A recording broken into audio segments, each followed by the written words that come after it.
Charlotte Osei walked into the glass tower of Kwon Industries on a Tuesday morning like she owned every floor of it. She did not. But nobody told her face that.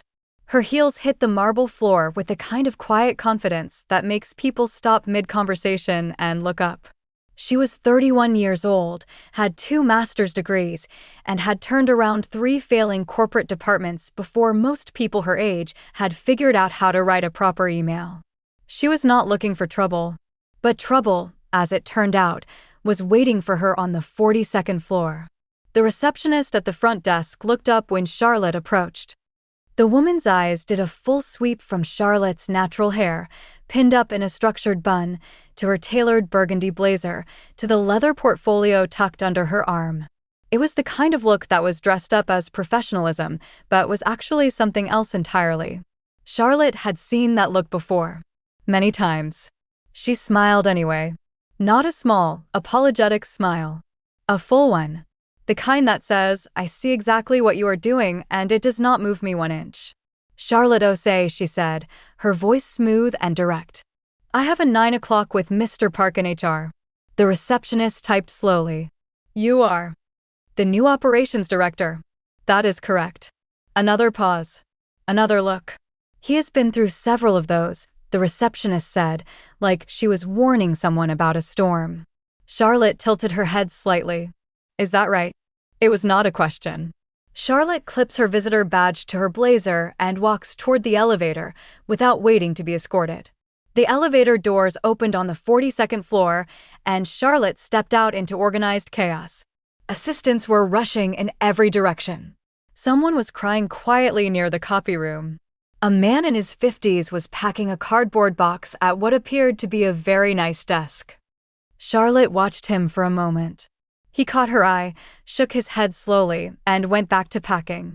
A young assistant with wide, tired eyes materialized at Charlotte's elbow. Ms. Osei, I am Priya. I will be supporting you. Please follow me. She leaned in slightly. And whatever you do, do not be late to his morning briefing. What time is it? 8:57. Where is the conference room? Down the hall, second left, but Charlotte was already walking. The room was already full. 6 people sitting stiffly around a long table, all of them staring at the door like they were expecting an explosion. And at the head of the table, standing with his back to the room, looking out at the Chicago skyline through floor-to-ceiling glass. Dong-hyun Kwon. He was 34 years old. The only son of Chairman Kwon Byung-soo, the man who had built Kwon Industries from a small import company into a $2 billion logistics conglomerate operating across North America and Southeast Asia. Dong-hyun had spent 7 years in Seoul running the Asian operations before his father relocated him to the Chicago headquarters 18 months ago. In those 18 months, he had gone through 4 operations directors, 2 chief of staffs, and 1 entire legal team. He did not turn around when Charlotte walked in. You are the new operations director, he said. His English was precise and clean, shaped by years of international education, each word placed like it had been chosen specifically and deliberately. I am, Charlotte said, pulling out a chair and sitting down. Now he turned around. Dong-hyun Kwon was not what people expected when they imagined an arrogant heir. He was not flashy. No expensive watch on display, no designer logo visible anywhere. He wore a dark, perfectly fitted suit and an expression that had been engineered over years to reveal absolutely nothing. He was sharp-featured, cold-eyed, and had the kind of stillness that powerful people develop when they have learned that raising their voice is less effective than lowering it. He looked at Charlotte for exactly 3 seconds. You have no logistics background, he said. I have an operations background, Charlotte replied. Which is what the role requires. I disagree. I know. I read your notes on the last 3 candidates you rejected. Your objections were about methodology, not industry knowledge. I have already started reviewing your Q3 distribution bottlenecks. You are losing 11% efficiency between the Memphis hub and your Eastern Corridor partners. That is not a logistics problem. That is a communication and systems problem. Which is exactly what I fix. The room was very quiet. Dong-hyun pulled out his chair and sat down slowly, his eyes never leaving her face. We will see, he said. The first week was a battle. Not a loud one.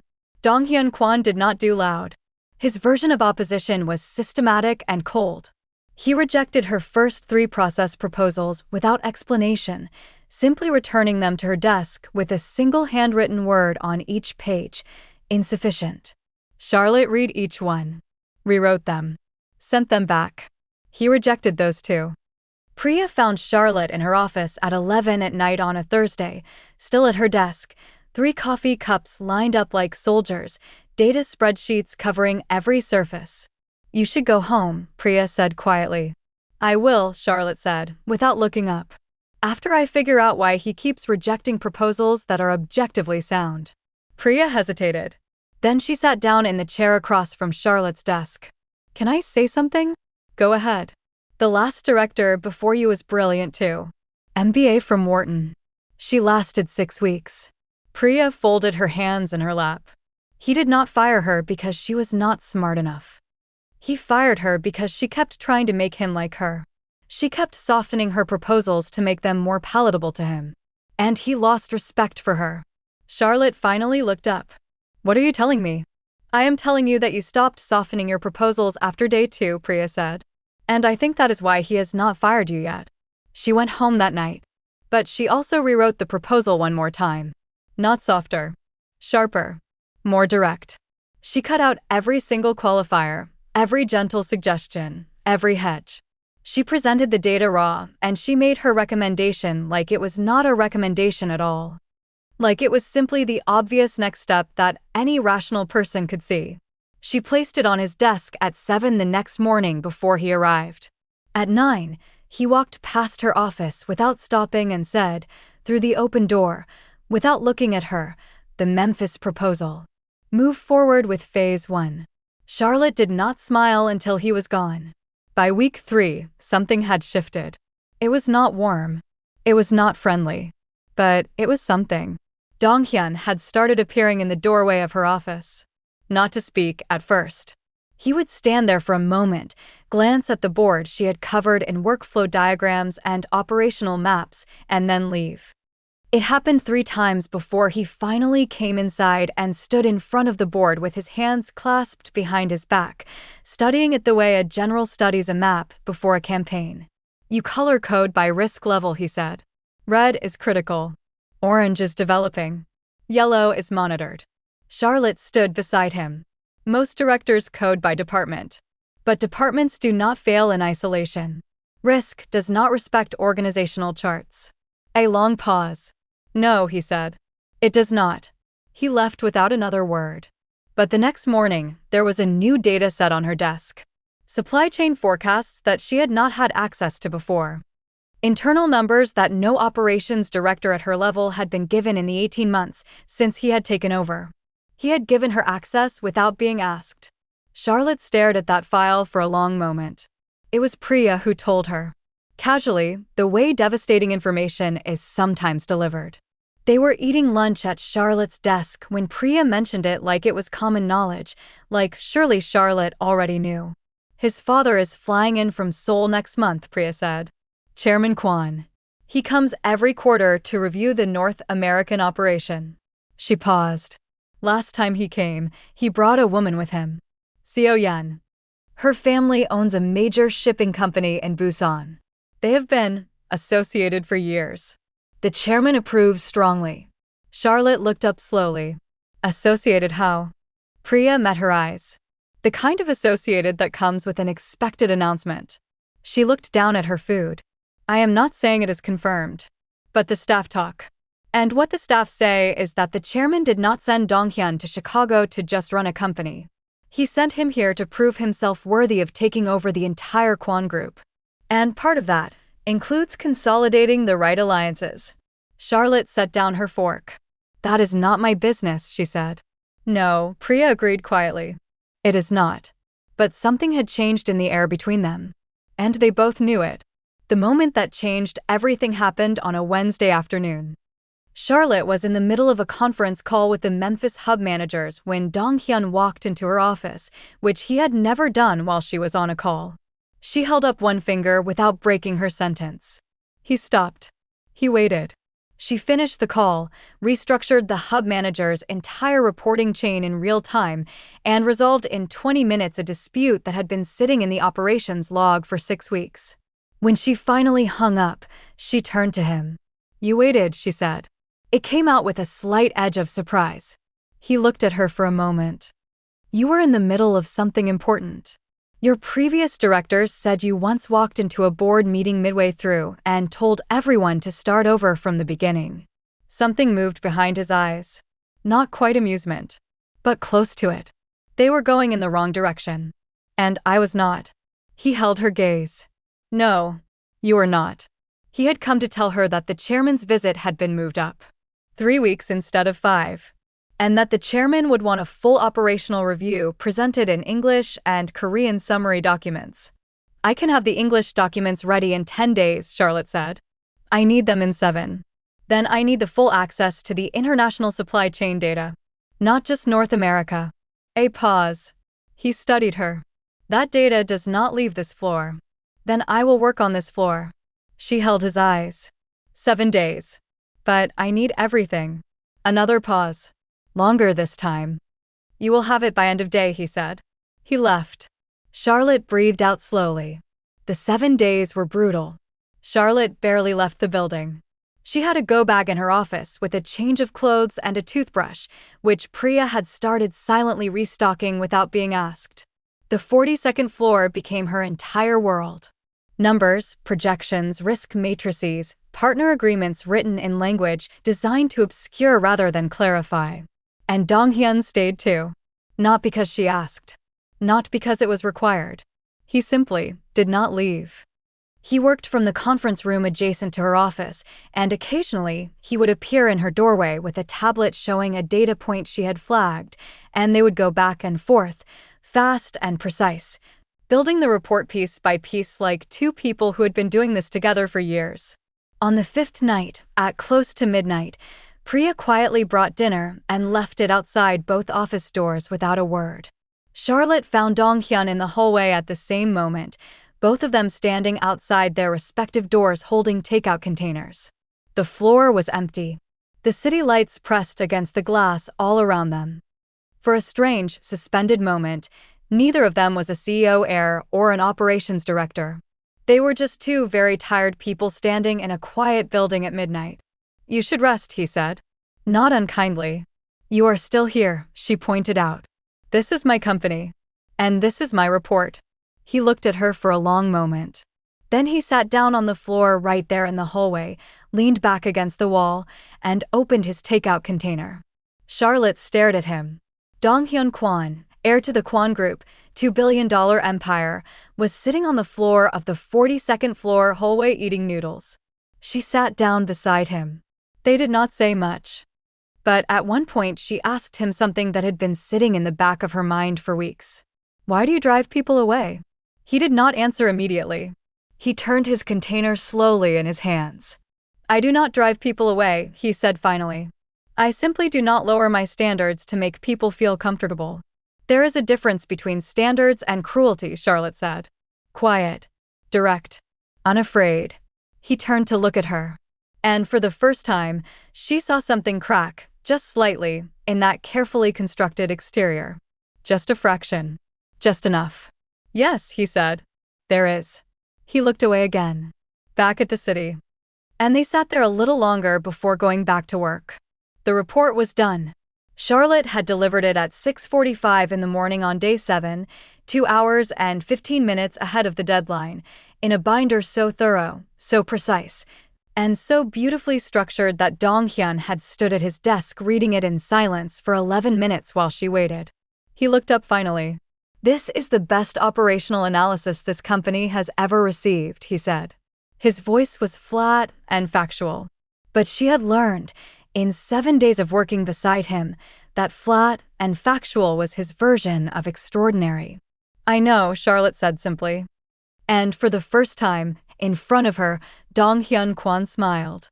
It was small, and it disappeared almost immediately, like he had forgotten for a moment who he was supposed to be.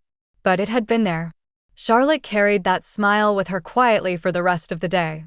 Chairman Kwon Byung-soo arrived on a Thursday. He was 63 years old, immaculate in a charcoal suit, with the kind of authority that did not need to announce itself because every room it entered immediately reorganized itself around it.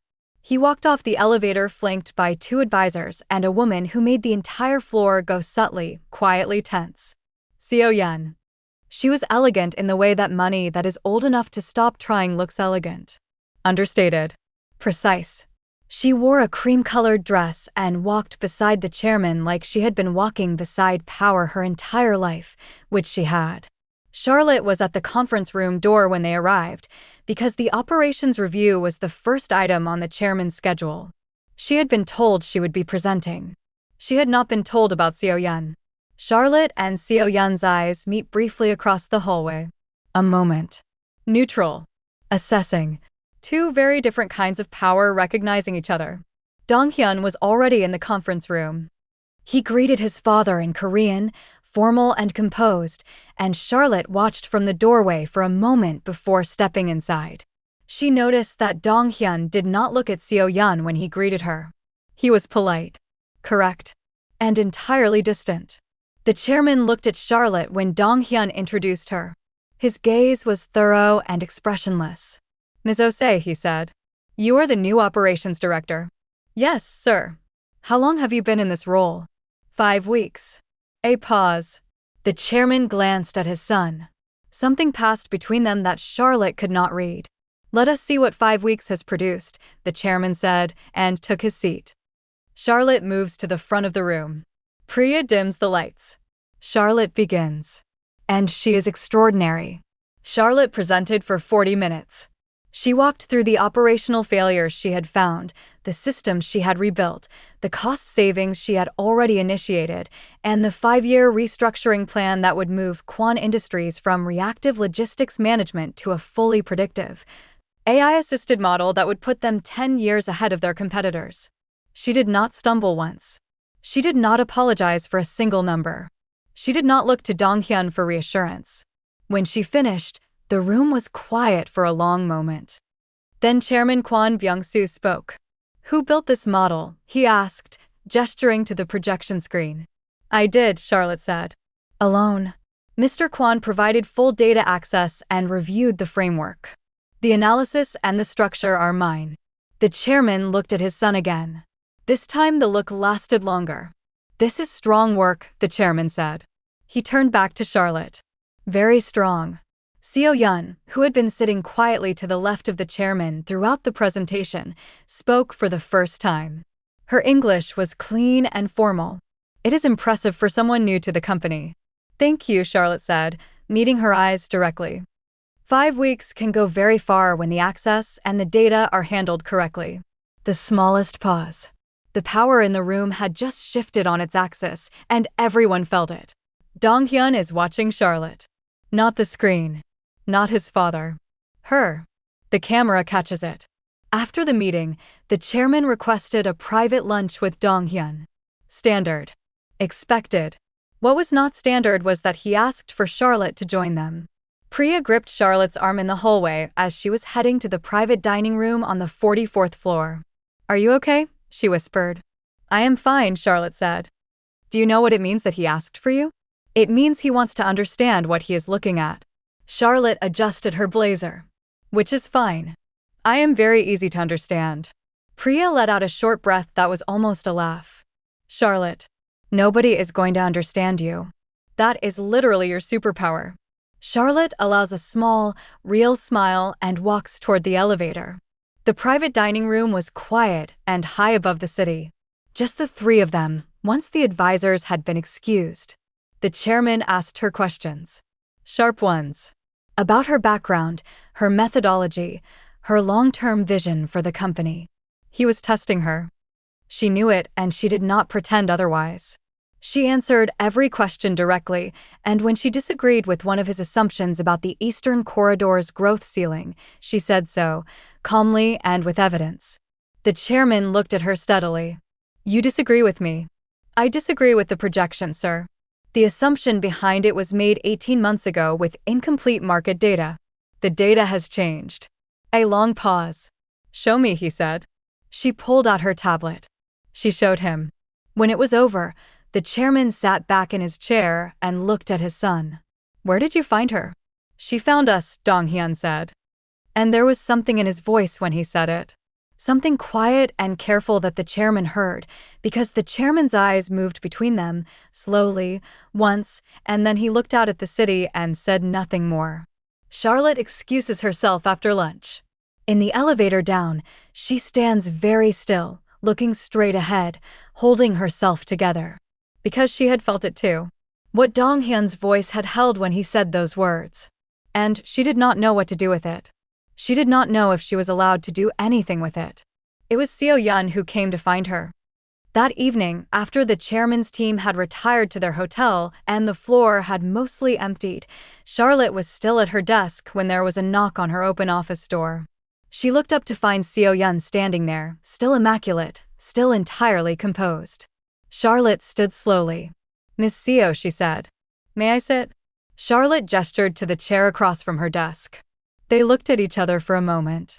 "You are in love with him," Seo-yeon said. The words landed like something dropped from a great height. Charlotte did not flinch. "I do not know what you think you have observed." "I have observed nothing," Seo-yeon said, very quietly. "That is the point. You are both very good at revealing nothing. But I have known Dong-hyun for 9 years. And I have never seen him wait for anyone. Not once. He waited for you. In the conference room. When you were on your call." She paused. "He told me about it." Charlotte was very still. "Why are you telling me this?" Charlotte asked. "Because I want you to understand something that the gossip and the staff rumors will not tell you correctly." She looked at Charlotte steadily. "Dong-hyun and I are not in love. We have never been in love. Our families have a long business relationship and our fathers have had expectations. But Dong-hyun has never agreed. He has never confirmed anything. He has simply not disagreed, because disagreeing with his father in a public way is not something he does." Charlotte stared at her. "I am not your competition," Seo-yeon said simply. "I wanted you to know that. Because what you are doing for this company is real, and what I see when he looks at you is also real. And you deserve to have accurate information." She stood up. "The chairman already sees it," she added at the door. "He is not as opposed as you might think. He is a businessman above everything else. And you just showed him something today that impressed him more than any alliance ever has." She left. Charlotte sits back down slowly. She presses her hands flat on the desk. She stares at nothing. The camera holds on her face for a long moment. The audience can see everything she is feeling, and she is not saying a single word of it. She found Dong-hyun on the rooftop terrace.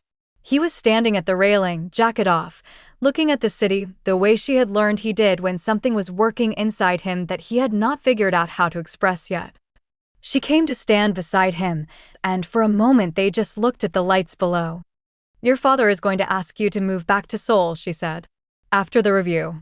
The numbers are good enough that he will want you running the full group." Dong-hyun was quiet. "Yes. Are you going?" A long pause.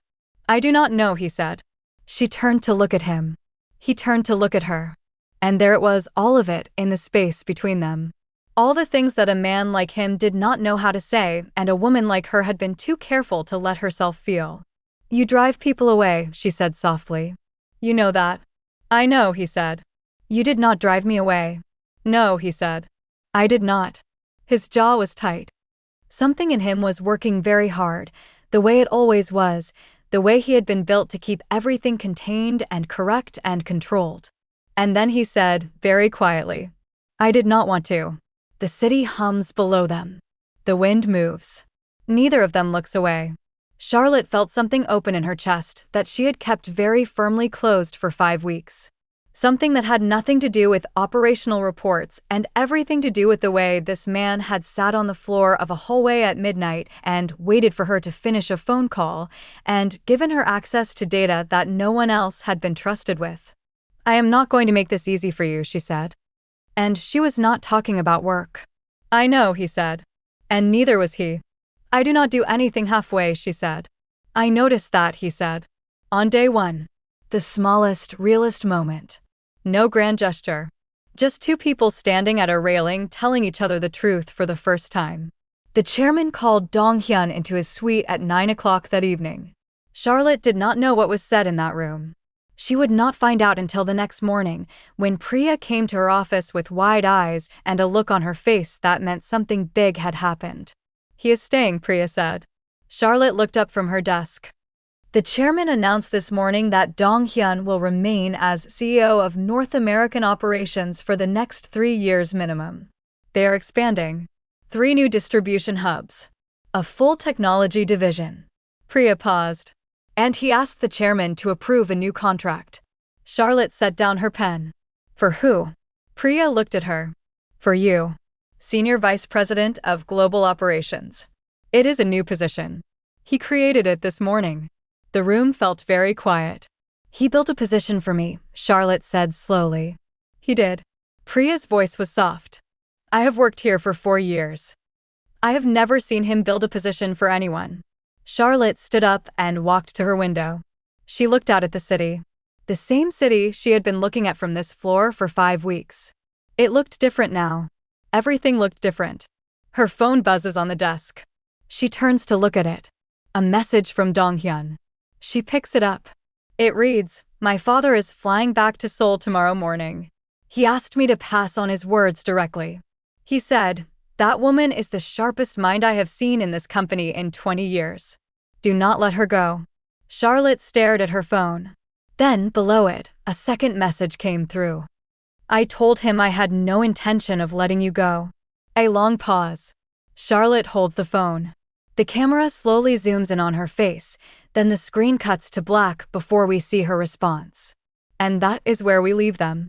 Because here's the thing about a man like Dong-hyun Kwon. He was built to hold everything inside. Built to be hard and controlled and to never, ever let anyone pass the wall. He drove away every single person who came close enough to matter. Until Charlotte Osei walked into his building on a Tuesday morning like she owned every floor of it. And instead of leaving, instead of walking away when he was difficult and cold and impossible, she stayed. Not because she needed him. Not because she was soft enough to be moved by his status or his wealth. She stayed because she was brilliant enough to see past all of it and strong enough to stand beside him without shrinking. And in doing that, she did what no one had ever done. She made him want to stay too. Here is the moral of the story. Strength is not the absence of feeling. The strongest thing Charlotte did was not the 40-minute presentation that impressed a billionaire chairman. The strongest thing she did was refuse to pretend that she did not feel what she felt, while also never abandoning what she knew she was worth. She did not chase him. She did not change for him.